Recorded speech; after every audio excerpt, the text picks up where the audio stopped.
The ego, what is it? Why does it seem to be destroying our lives? And what does it have to do with ascension? We're going to have a deep conversation about this today and the key to really having true freedom and ascension in this embodiment. Hey, this is Rebecca. We're remembering our greatness here together. We're diving deep so we can rise high. As always, these videos are about, what I'm going through, how I see things, my perspectives. And if you have a perspective that's different than mine, great. Put it in the comments. We're really here expanding awareness and consciousness together. That's what this channel's all about. So be sure to subscribe, like the video, and join the tribe as we continue this conversation and as we continue to expand consciousness together. I am never in the perspective that this is the only right way of how I speak about things. I'm always looking and feeling into what's next in consciousness. So let me know what you think about this. Let me know your perspectives in the comments. All right, so the topic today is ego. Our ego. So basically the way I see ego is it's a part of our personality in these individual bodies that helps us have kind of an experience in this 3D reality. And it's not good or bad, it just is. It gives us this kind of playing field for our soul to have an experience and to grow and expand in consciousness. Now, I love the way Eckhart Tolle talks about the ego, because he talks about it, calling it like kind of related to the pain body. Because the ego, the wounded ego, has a heavy attachment to the roles and the story that our human individual selves have taken on. And so when we start to awaken and ascend, we have this broader perspective that we are having this experience, and the ego is part of it, the roles that we're playing, the conditioning that we're here in, we're having this experience. And when we awaken, we have this broader perspective that that's not who we are. It's just the experience we're having. Now, the ego gets in the way when we really attach to it. We attach our sense of worth and sense of self to these personality traits and these roles. And that is we could call the pain body, or it's called the wounded ego. And this is the part of the ego that really needs some work or some help or some transformation or some shift. In this area, we could say healing. So the ego has this two different roles here, if you will. One is the role of just beingness, of, okay, so this is the story, this is the roles and the personality and things that you have, okay? And it reminds me of Dungeons and Dragons. We were just playing this with my son at the beginning parts of Dungeons and Dragons, and you get these cards and you play this character and they have all these characteristics. That's kind of like part of the ego. And then you play out the scenarios in the game as that personality, as that egoic nature, and as those characteristics. So it's the same thing as those games. We land here on planet Earth, we have all these, characteristics and personality traits, and we're like, let's go have an experience, right? That's the ego. And the kind of wounded ego or the dysfunctional ego is that we start to attach our sense of worth and our sense of self to these characteristics. So that sets up some difficulty for us, because as these characteristics start to shift and change and we grow and we age, some of the characteristics, are our physical body, right? And that definitely changes. Some of these roles that we take with friends or family, like that all starts to shift. So everything's is always changing. The ego, the wounded ego, really wants everything to stay in a neat box, to stay the same, attached to things in a certain way, a certain role, certain programming.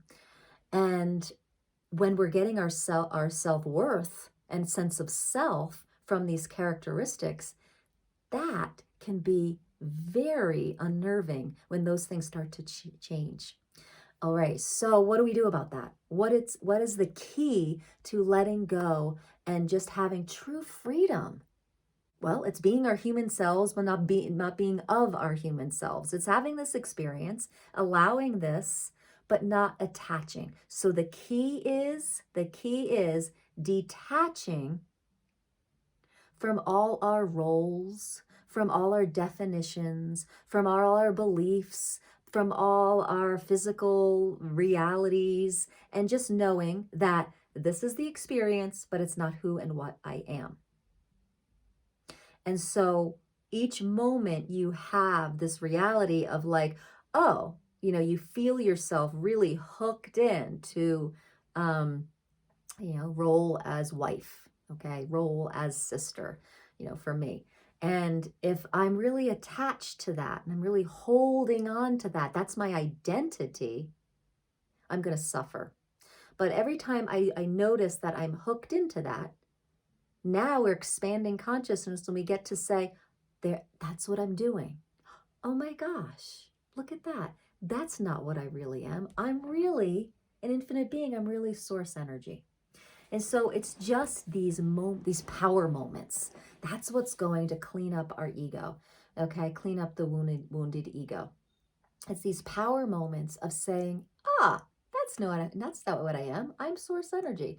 And so we just go along, right? There's a book called The Money Game, or Busting Loose from the Money Game, by Robert Scheinfeld. And he talked about it kind of like an Easter egg hunt.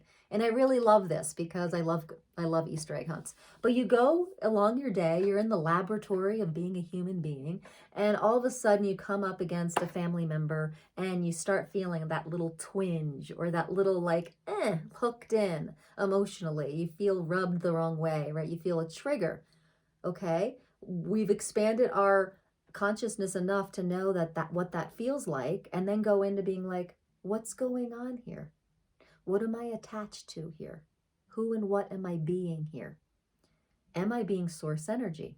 Well, no, because I'm triggered. Who and what am I? Oh, I am being myself as a sister at 12 years old.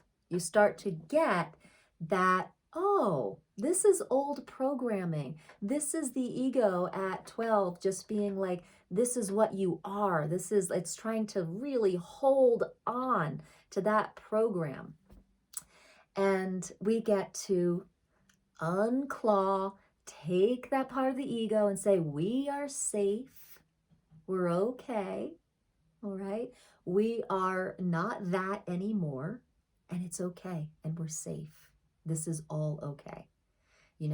We are source energy. We're not just sister at 12 years old. So anytime we're acting out of a trigger, usually a great question to ask is, how old am I being right now? And all of a sudden you get this awareness usually of some number, and you get the awareness that, oh my gosh, my ego got bruised. My sense of self and self-worth got mixed up at that age. And that's when that wounded ego just kind of, stunted and got stuck and became attached to that sense of identity instead of being source, having that identity as source. So this is super simple. I wouldn't say it's super easy, but as you expand consciousness, you'll realize when your triggers happen. And so go into your life, go on into all the roles that you play as mother, daughter, son, father, wife, husband, what are the neighbor, worker, athlete, smart person, dumb person, spiritual person, sensitive person, any label that you have labeled yourself as, or someone else has labeled yourself as, your ego, your wounded ego, is having a field day with, and it creates this pain body that is very seduced by anything that brings it to that frequency. So it's super, super important that we go through life and we notice the triggers around all this programming and roles that we play. And then we just pause when we can, because it's hard. But meditating every day really helps you have this pause. You pause and say, how old am I being? Or what is this? Is this mine? Okay. So you may also be playing off of the person in front of you who you're triggered with and from. And the two of you, like the person in front of you might be having a trigger. You might be empathically feeling it. It might not even be yours. So that's interesting too. So is this mine? Ask that question. And then just gracefully give it back. This isn't mine. I'm just going to give it back and raise your vibration up and send it back with consciousness and love. So, is this mine? If it's not, send it back with love. Oh, how old am I being here? Oh, I'm 12. Oh my gosh. At 12, I had a wobbly time, and my sense of self I was confused about my sense of self. I didn't know it was source energy at the time. So I really had the belief that this is my sense of self. I have to be smart, and I have to be, organized. I have to be the leader of the family in this way. These are some things for me. And there's a lot of that programming that I just had to let go of. And, I'm 49 now. So that's so interesting. That's like, I probably just let go of those roles just recently in the past few years.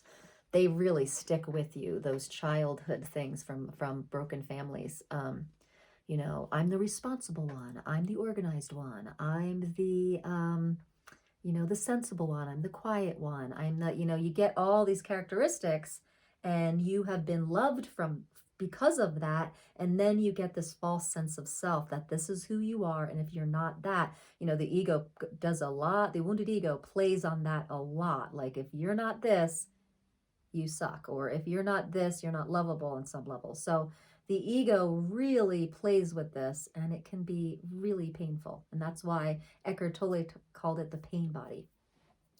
So releasing those belief systems, releasing those karmic ties, those cordings, releasing your attachments to those roles. For me, the role of a mother is a big one to detach from. And I'm still a mother. My kids are teens, and yet every day I detach and I destroy and uncreate my role as mother, because there is so much wrapped into the role of mother collectively and personally for me. And that creates a lot of guilt and triggers and pain. So whenever I notice myself giving myself self-worth from being a mother, I pause and I say, what am I doing? How old am I being here? Whose is this? Because we can buy into egoic patterns from our parents, right? So how many egoic patterns and identities have you taken on from and bought into from your parent that now is yours? And so, and how to be a parent is a big one. We model how we parent.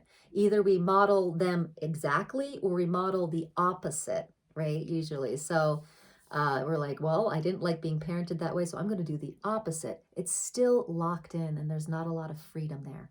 And yeah, so the key, guys, the key to having freedom and really awakening and having this ascension reality in these bodies is to notice, your egoic nature, all the characteristics, all the things that you're here living out, but detaching from all of it. If those roles and all those features and characteristics went away and you shifted into something different, you'd be okay with it. That is the part of the ascension process. And that wounded ego gets to be rocked and held and said, we are okay. And really knowing that you are that broader perspective. You are source energy. You are not all these characteristics. You're playing that out, but it's not who you are. It's not your worth. It's not, right?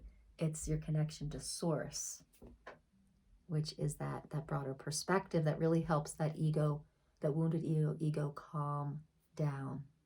And we start having different experiences in life when that wounded ego is calmed out.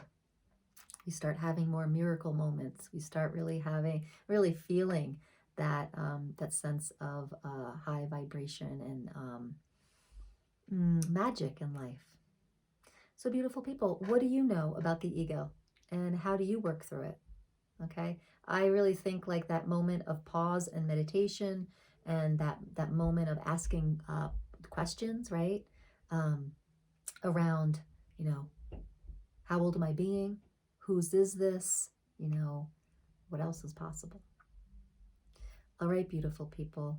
Let's go play in the laboratory of life with these human experiences and see what's going to happen next. Namaste.